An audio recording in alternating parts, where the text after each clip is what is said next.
ഈ Ivy League colleges എന്ന് പറഞ്ഞാൽ യുണൈറ്റഡ് സ്റ്റേറ്റ്സിലുള്ള ഒരു 8 കോളേജുകളുടെ ഒരു കൂട്ടായ്മ എന്ന് വേണമെങ്കിൽ നമുക്ക് പറയാം. അതാണ് ഐവി ലീഗ് കോളേജസ് എന്ന് പറയുന്നത്.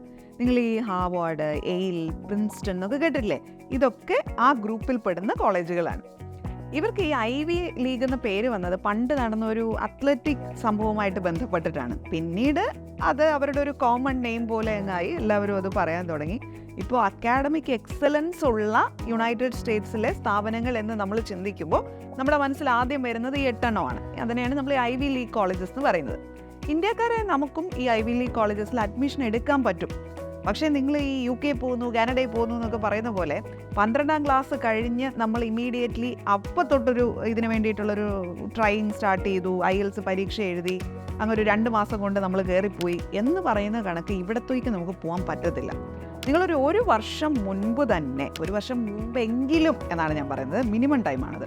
നിങ്ങൾ ഇതിനു വേണ്ടിയിട്ടുള്ള പ്രവർത്തനങ്ങൾ സ്റ്റാർട്ട് ചെയ്യണം. നിങ്ങളുടെ പേഴ്സണൽ എസ്സേ, അതുപോലെ തന്നെ നിങ്ങളുടെ ഈ അക്കാഡമിക് ആയിട്ടുള്ള നിങ്ങളുടെ എക്സലൻസ്, ഇനി അതും പോരാ, ഈ എക്സ്ട്രാ കരിക്കുലർ ആക്ടിവിറ്റീസ് ഇല്ലേ, അതിൽ നമ്മൾ എന്തൊക്കെ കാര്യങ്ങൾ ചെയ്തിട്ടുണ്ട്, ഇതെല്ലാം കൃത്യമായിട്ട് അവരെ പറഞ്ഞ് ബോധ്യപ്പെടുത്താൻ നമുക്ക് സാധിക്കണം.